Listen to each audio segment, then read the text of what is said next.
Hello, college football fans. Welcome to yet another edition of Urban's Take. Urban Meyer, three-time national championship winning head football coach. Welcome back again to your show, Urban's Take. Urban.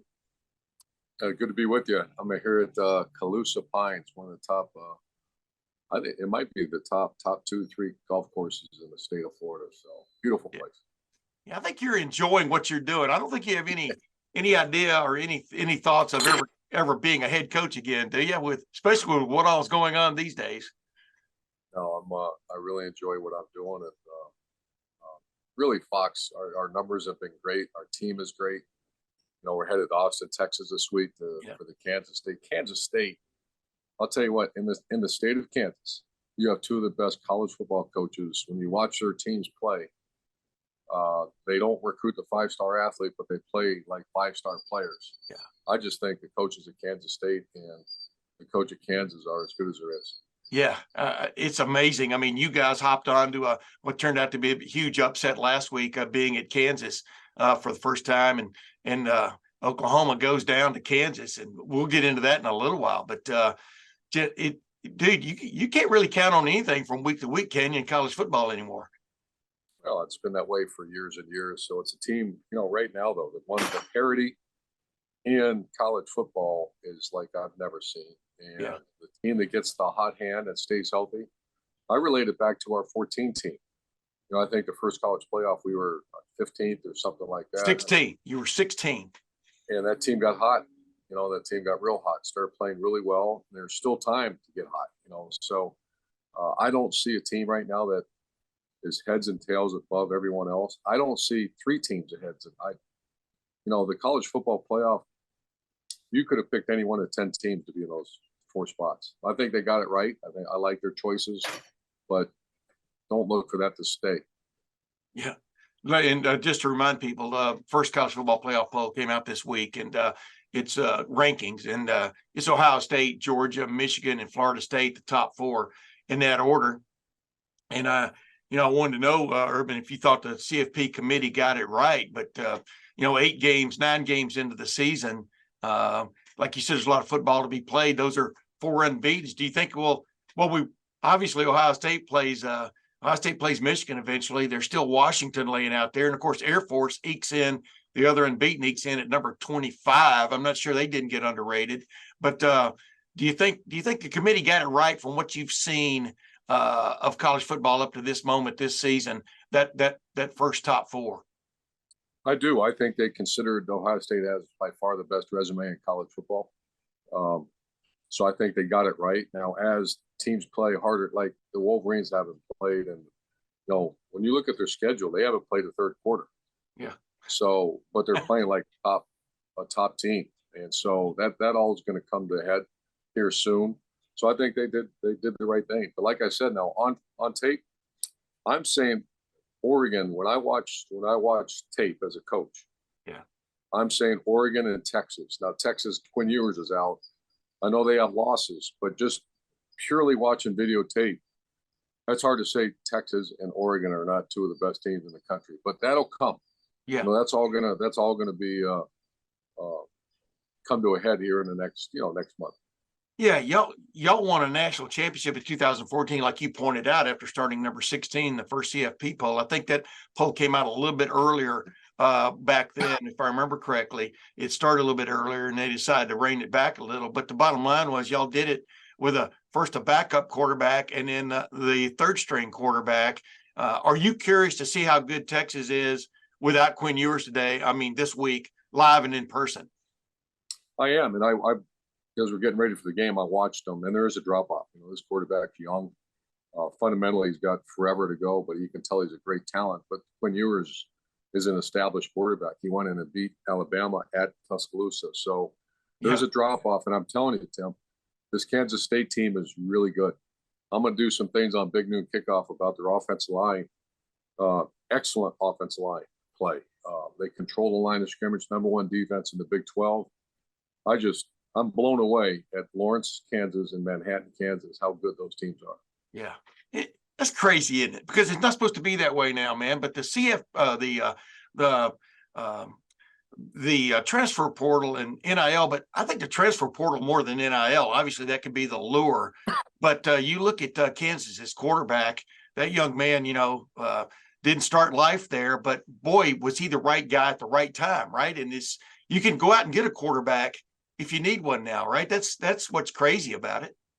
It is, and I've talked to some colleagues, and you thought the rich would get richer. Maybe it's actually good for the game, Yeah. that now there's so much parity, and you see guys that are maybe at a lesser, if you're a non-power 5 team and you lose your players all the time when they get good, that's not good for you, but it's good for someone. So we're still working through whether, in my mind, is this good or bad?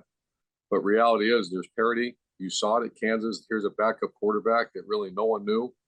And that kid is legit. I went, the coach at Kansas asked me to, Leipold asked me to go to practice, and I did. And I just, his coaching staff, the players, I walked away from that place going, I think I said it on TV, how do you not win here? Yeah. I mean, it's Lawrence, Kansas is a great place. They win in basketball. You can win at both. And I just think with Oklahoma and Texas leaving the Big 12, look for Kansas State and Kansas to, I wouldn't say dominate, but they're going to be, if they keep those coaches, they're going to, those 2 teams will be at the top of the Big 12. Hey, let me ask you before we move on, just a question that came to my mind as you were saying that. If you're Lance Leipold, for example, are you looking to leave? I mean, obviously, he said what he said, but are you looking to leave at this point in his life? Because I think he's older than you, maybe. But have you found something where maybe you'll just put down roots, and in this age, maybe you can flourish there? You understand what I'm saying? That would be a big conundrum for him, wouldn't it? If a quote another maybe quote larger Power 5 team came after him.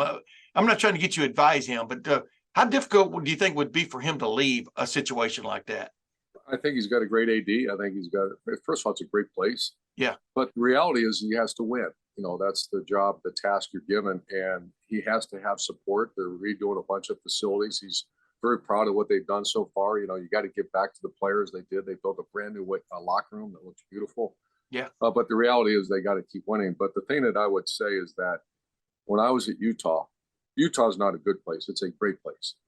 And it was really hard to leave. And Shelly and I talked to, very close friends. I said, the only way I would ever leave a place like Utah is to win a national title.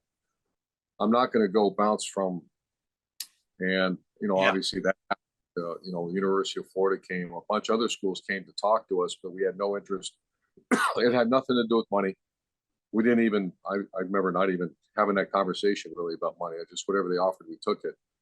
But if you have a chance, that's once in a lifetime opportunity to go win a national title. And if he believes he can do it at Kansas, I think that's going to be a stretch. I think that's tough. Yeah. But they can, unless they get the resources to do it, because the coaching is certainly good enough. Yeah. But if they get the resources to do it. So I would only, and he didn't ask for my advice. If I did, I'd say, okay, you got, it's a great place. Make sure they support you so you can win. But you're the guy that has to go to sleep at night. And you have maybe whatever he has left in his career. Does he want to take a swing for a national title? Yeah, good point. Because he is a national championship coach. He won 6 of them in Lance Leipold in Division III. Yes, exactly. That's the point. So he's got trophies, but it's just amazing how you, like you said, can take what's on paper appears to be a lesser roster and have it compete the way it does. That's the essence of coaching, right? It is, and they're probably better players than we're all giving them credit for. Yeah. There's just because they don't have those big stars behind them. I know what I saw. We were all watching it at Oklahoma, and those players have a bunch of stars, and they beat Oklahoma. They didn't. That wasn't. They beat Oklahoma, which was unbelievable. Yeah. Main thing is they don't quit. I mean, it's like, boy, it's fun to watch those kind of teams. I wanted to ask you this. Speaking of not quitting, Texas is 7, Alabama's 8, Oklahoma's 9 in his first CFP poll. Texas beat Alabama. Oklahoma beat Texas, but Oklahoma got beat by Kansas. did the committee get that 7, 8, 9 right in your opinion, or how do you even? It's going to settle itself, right? But Yeah, I didn't even look at it. I looked at it real quily, and yeah, but you see what I'm saying there. Yeah, yeah, yeah, yeah. The committee's got a job to do, kind of get the right teams in the right place, start watching videotape. yeah, I mentioned there's 13 members, and their job is to put the top teams in order. And to me, there's only one way to do that, and that's videotape. And there's people on that committee that, I hope they're relying on the people that have done, I think Al Grove or yeah. the coach from Jim Grove's on there. Jim Yeah, Grove was there. yeah, I think the coach from Nevada. yeah. I looked at it briefly, and yeah, former players, at least they watch videotape. But, people that never watched it, I always ask the question, what are you watching? You're watching the play, you're watching the ball, but you really need to watch like the interior offensive line. You need to watch the defensive line. You watch the technique, the fundamentals of the team. Those are all things that are going to come to fruition here in the big games down the road. Yeah, exactly. Hey, speaking of watching things, we didn't touch on this last week, but I wanted to ask you just what's your general take of the accusations, the allegations, and things. Some of them fairly substantial and backed up with some evidence too now, but we don't know where it's going. But for one another, on the sign stealing -gate situation with the University of Michigan with the young man Connor Stallions, just from what you've been able to piece together and kind of judge in your own way, what's your take on that situation at the moment? Yeah, this is really the first time, because it's you and because it's a guy I respect. So I'm very cautious. I've been asked over 100 times to comment on it, and I just won't because. But I am going to. I'll tell you my thoughts. Is first of all, I'm very skeptical of reporters reporting. My experiences are they're wrong most of the time, and that's not a shot at the media, but that's reality. Is that people say things in the reporting that's just not true. Yeah. So I'm going to give it benefit of the doubt, saying first of all, it's hard for me to believe that is true, because I also heard people say that, well, everyone does that. And Tim, no one does that. Yeah. I've never heard of that in 40 years of being around the game that, there's a very clear rule, and that rules, and someone says it's not that important. Once again, everybody's entitled to their opinion. If they know your signals, it is that important. You're changing the game. That's very egregious if that's happened. I'm not saying it did because I'm still skeptical that it did. We'll get into that when more details are fleshed out and what is right or wrong. But young men working on a this is Tim May saying this, not Urban Meyer, but young men working on somebody else's staff, and if he even set up that kind of like network to gain access to signals, it's not the sign stealing, it's the mechanism that was set up to do it. That's based on the letter of the law, it seems to be against a well-established NCAA rule. It goes back to 1994. We'll just leave it at that.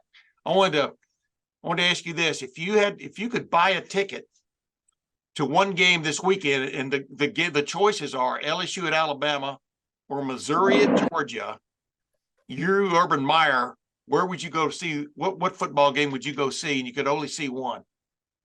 Well, we're going to be at one that I'd like to watch because I think Kansas State is for real. I still have Texas. At one point, I had them as the #1 team in the country. Yeah. Roster-wise, they are, but they have an injured quarterback right now. So I think that, that's a game to really watch this week because Kansas State could go in there and win that game. I think if Quinn Ewers was there, I think it'd be really hard for Kansas State to win, but he's not.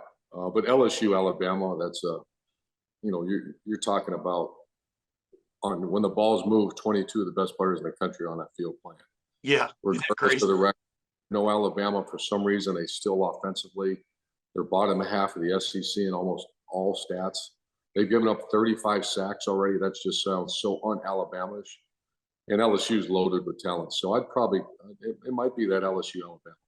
Okay. Yeah, Missouri, Georgia. Missouri was the early Ohio State last year. They had Georgia.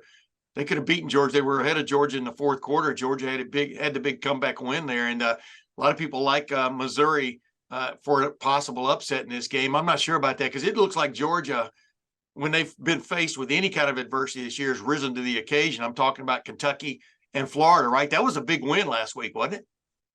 Yeah, but the rosters are just completely, Florida, Coach Napier is trying to get that thing going. Yeah. You really study the rosters. It's not close yet, but they're getting better. Florida's getting better. Georgia, you just got to give them credit. I've coached teams that have been on top, and it's really hard to coach those teams. And they just seem Kirby Smart and his staff are doing a heck of a job. Yeah. Yeah. Going for a three-peat. That's crazy when you think about it, right? Back to Ohio State. As you look at Ohio State, it's number 1 in the country in the first college football playoff rankings. But, I asked Ryan Day this week. I said, it's you're sitting here, and during this press conference, I always get to ask my questions near the end. And I go, almost every question here is things that have kind of been going peculiar or wrong, and how much better you can be, especially on the offensive side of the ball.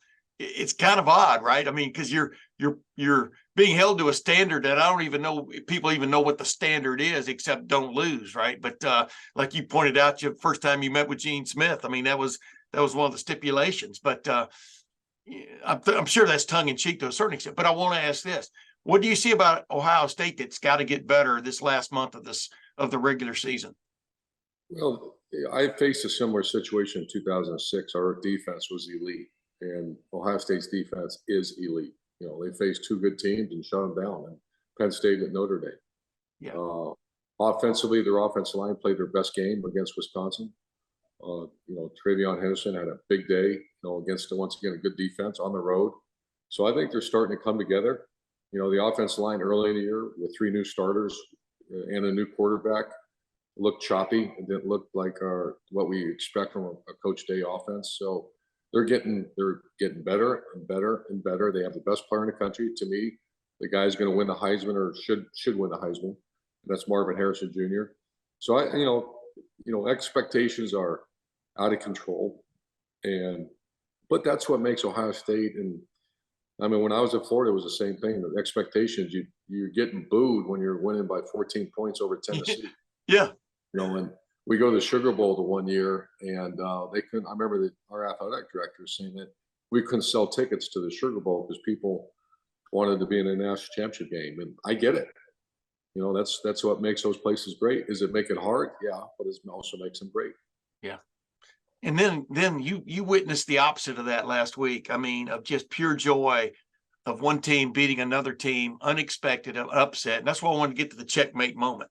That quarterback, Jason Bean, I mean, he throws like a whipsaw, and it just kind of doesn't fit, from a prototypical standpoint, some people's pictures of a quarterback. But boy, did he get hot.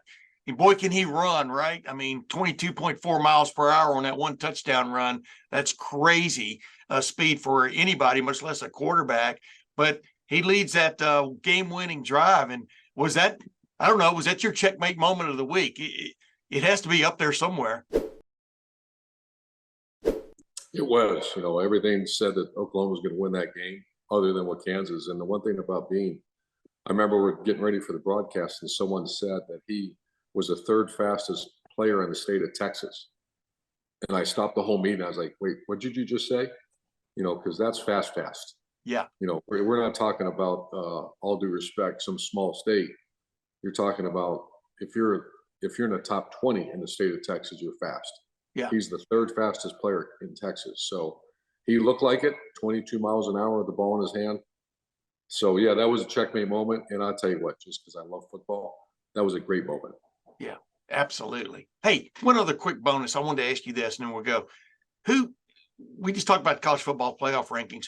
Who that's not in the top 4 right now? And I'm leading you a little bit, but Washington is probably going to play Oregon again. Is Oregon the team that's really laying out there, that is really good and really kind of blew it in that first game? We talked about not taking the field goals when they could have. We did that a couple of weeks ago and stuff, but who have you kind of got your eye on? And that, obviously you've got your eye on Texas because you like Texas, but who's kind of just laying out there you think could really jump in the next 4 weeks?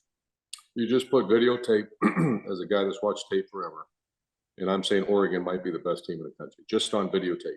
Wow. And that offense, defense, kicking, that's the way they play. They play really hard. They're really well coached.